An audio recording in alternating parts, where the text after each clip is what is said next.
Hello students, welcome back to my YouTube channel Geography Guru. आज के इस एपिसोड में हम पढ़ने और समझने वाले हैं क्लास 8 हिंदी की वर्कशीट नंबर 22 यानी कार्यपत्रक संख्या 22 को। आज की हमारी वर्कशीट भी बेहद आसान रहने वाली है।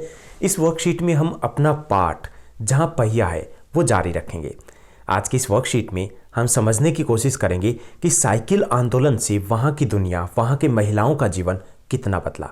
तो चलिए शुरुआत करते हैं हम आज की इस वर्कशीट की।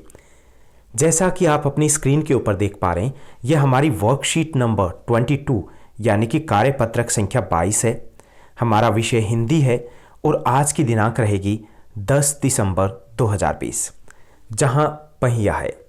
साइकिल चलाने के बहुत निश्चित आर्थिक निहितार्थ थे, यानी साइकिल चलाना सिर्फ एक सामाजिक बदलाव नहीं था बल्कि बहुत सारे आर्थिक बदलाव आए थे। लोगों का जीवन बदल गया था, विशेष तौर पर महिलाओं का जीवन। उनकी आय में वृद्धि हुई। आय में बढ़ोतरी कैसे हुई? क्योंकि यहाँ की महिलाएं अगल बगल के गांव में, आसपास के गांव में कृषि संबंधी या अन्य उत्पाद बेच आते, जैसे सब्जियां है, फ्रूट है या अन्य उत्पाद, वो आसानी से बेच के आ सकते थे। पहले ऐसा संभव नहीं था। दूसरा, साइकिल की वजह से बसों के इंतजार में जो व्यय होने वाला उनका समय था वो भी बच जाता था, यानी कि समय की भी बचत होने लग गई। खराब परिवहन व्यवस्था वाले स्थानों के लिए तो ये बहुत ही ज़्यादा महत्वपूर्ण थी। अब गांव में ऐसा नहीं होता जैसा हम दिल्ली में देखते हैं। वहाँ पर पूरे दिन में 3 या 4 बसें जाती है और ये 3 या 4 जो बस आती है उनकी भी कोई गारंटी वारंटी नहीं होती कि वह सही समय पे आए या नहीं आएगी। इसलिए अब जो खराब परिवहन व्यवस्था गाँव में थी तो उससे जो समय अधिक लगता था वो उस समय की भी बचत होने लग गई। इससे इतना समय मिल जाता था कि ये अपने सामान बेचने पर ज़्यादा ध्यान केंद्रित कर पाती थी, क्योंकि जो समय बचा तो उससे वो ज़्यादा ध्यान केंद्रित कर पाती थी। और जब ज़्यादा ध्यान केंद्रित कर पाती थी इसका मतलब था उनका लाभ भी बढ़ गया था। इससे वो अधिक इलाकों में भी जा पाती थी, क्योंकि साइकिल में समय कम लगता था तो दूर तक और ज़्यादा इलाकों में जा पाती थी। अंतिम बात ये भी थी कि अगर आप चाहें तो इससे आराम करने का काफ़ी समय भी मिल जाता था। पहले ये था कि भागा दौड़ी में उनको समय ही नहीं मिल पाता था कि वो आराम कर पाए। जिन छोटे उत्पादकों को बसों का इंतजार करना पड़ता था, बस स्टॉप तक पहुंचने के लिए भी पिता, भाई, पति या बेटों पर निर्भर रहना पड़ता था। अब ऐसी कोई निर्भरता नहीं थी। यानी पहले महिलाओं को घर से बाहर निकलने के लिए पुरुषों पर निर्भर रहना पड़ता था, लेकिन अब क्योंकि साइकिल थी, अपनी सवारी थी, जब मर्जी जहां मर्जी वो जा सकती थी। वे अपना सामान बेचने के लिए कुछ गिने चुने गांवों तक ही जा पाती थी पहले। कुछ को पैदल ही चलना पड़ता था और जिनके पास साइकिल नहीं थी वे अब भी पैदल जाती हैं। यानी कि जिनके पास अब भी साइकिल नहीं है तो वो पैदल जाती है। अब जो साइकिल पे जाता है और जो पैदल जाता है तो उसमें तो बहुत ज़्यादा अंतर है, क्योंकि वे ज़्यादा घरों को कवर कर पाते हैं, ज़्यादा दूर तक जा पाते हैं, समय की भी बचत होती है। फिर उन्हें बच्चों की देखभाल के लिए या पीने का पानी लाने के लिए ऐसे घरेलू काम जो थे उनको भी जल्द ही भागकर करना पड़ता था जब साइकिल नहीं थी, क्योंकि उन्हें काम को भी निपटाना था, खाना बनाना, बच्चों की देखभाल करना, पानी लेकर आना और उसके बाद उन्हें काम के लिए निकलना होता था। तो भाग दौड़ रहती थी। लेकिन अब वो भागम भाग नहीं थी। अब वो आसानी से अपना काम भी कर पाते थे और ज़्यादा दूरी तक भी जा पाते थे। वे सारा काम अब बिना किसी दिक्कत के कर लेते थे। इसका अर्थ यह था कि जब आप किसी सुनसान रास्ते पर भी देख सकते हैं कोई युवा माँ साइकिल पर आगे अपने बच्चे को बिठाए पीछे कैरियर पर सामान लादे चली जा रही है। अब बच्चों के साथ भी वो अपना कार्य जारी रख सकती थी। यानी काम करना न केवल आसान हो गया बल्कि समय उनके पास बच जाता था। वह अपने साथ पानी से भरे 2 या 3 बर्तन लिए अपने घर या काम पर जाती हुई देखी जा सकती थी। पहले कई किलोमीटर दूर से पानी लाना पड़ता था और वो सब कुछ पैदल, और पैदल में इतना एक साथ पानी आ भी नहीं सकता था। लेकिन साइकिल की मदद से काम आसान हो गया। पानी जल्दी आ रहा था, ज़्यादा आ रहा था, यानी यहाँ पर भी समय की बचत हो रही थी और काम उनका आसान हो रहा था। तो ये तो बात हुई थी आर्थिक पहलुओं की, कैसे लाभ हुआ, कैसे समय की बचत हुई और कैसे वो अधिक कार्य कर पाते थे। लेकिन सिर्फ आर्थिक लाभ नहीं थे, कई और लाभ भी थे। साइकिल प्रशिक्षण से महिलाओं में आत्मसम्मान की भावना पैदा हुई कि वे भी कुछ कर सकती है, वे भी किसी से पीछे नहीं है, वे भी आगे बढ़ सकती है। यह बहुत महत्वपूर्ण था। जैसे एक साइकिल चलाने वाली महिला है फातिमा, फातिमा का कहना है कि बेशक यह मामला केवल आर्थिक नहीं है, कि सिर्फ ये नहीं कि हम अधिक कमा पाएंगे, अधिक काम कर पाएंगे, ये मामला केवल आर्थिक नहीं है। फातिमा ने यह बात इस तरह कही जिससे मुझे लगा कि कितनी मूर्खतापूर्ण ढंग से सोच रहा था, क्योंकि यहाँ पर जो लेखक है वो ये सोच रहा था कि इससे आर्थिक लाभ क्या हुए, लेकिन फातिमा ने बताया कि मामला, ये बात सिर्फ आर्थिक नहीं है, बात आत्मसम्मान की है, बात बराबरी की है, बात आगे बढ़ने की है, बात आत्मनिर्भरता की है। उसने आगे कहा, साइकिल चलाने से मेरी कौन सी कमाई होती है, मैं तो पैसे ही कमाती हूँ, मेरे पास इतने पैसे नहीं है कि मैं साइकिल खरीद सकूँ, लेकिन हर शाम मैं किराए पर साइकिल ले लेती हूँ ताकि मैं आज़ादी और खुशहाली का अनुभव कर सकूँ।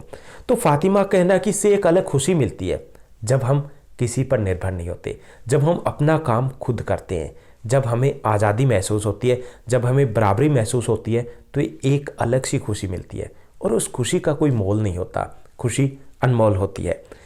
पुडुकोट्टई पहुंचने से पहले मैंने इस विनम्र सवारी के बारे में कभी इस तरह से नहीं सोचा था। यहाँ पे विनम्र कहा गया साइकिल को, विनम्र इसलिए क्योंकि ये प्रदूषण नहीं करती, शांत तरीके से कहीं पर भी आप लेके चले जाइए वहीं पर ये चली जाती है।